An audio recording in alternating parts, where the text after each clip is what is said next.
Do you remember your childhood before your phone? Can you feel the peace and the simple happiness that came with it?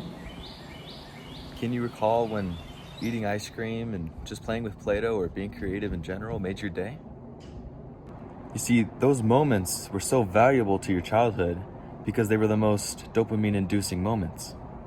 And it's now why, because of your phone, those moments, such as eating ice cream and playing with Play-Doh, can seem so dull. And the reason they seem so dull is because your phone acts as a drug. And like any drug, it induces dopamine.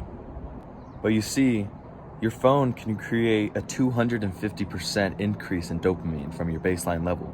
And when your brain is getting that much dopamine so quickly and so instantly, it can become addictive and make those moments that are supposed to, make your day, such as hang out with friends or simple things as eating chocolate, can seem so dull and so insignificant.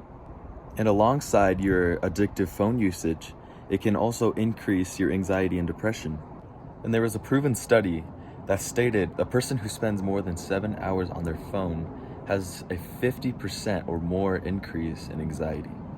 And with this anxiety, it can also lead to social comparisons, which can lead to massive anxiety spikes in social settings because of the lack of self-confidence because of your phone. But if you want to stop this addiction, I need you to follow these 3 steps. The first step being delete social media. And by deleting social media, you can dramatically change your life by first off, increasing your mental health and well-being. You can make you more productive. And lastly, it can lower your self-comparison.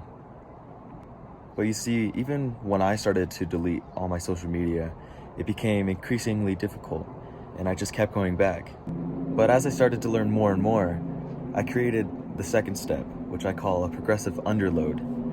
And with this progressive underload, I need you to look at your screen time, right?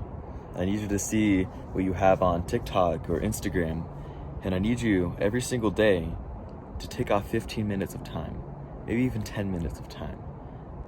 And think of this, if you have about maybe 3 hours on Instagram, maybe the next day you could have 2 hours and 50 or 2 hours and 45 minutes. And each day, you increasingly lower and lower your screen time, which is why it's called a progressive underload.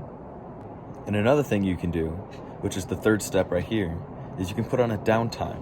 A downtime is something that is in your settings, in your screen time settings, and you can basically set it so that you can only use social media at certain times.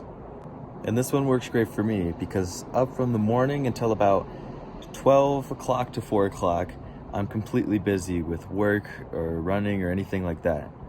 But if there's one thing I can get you to do today, it's to please get off of social media and live your life.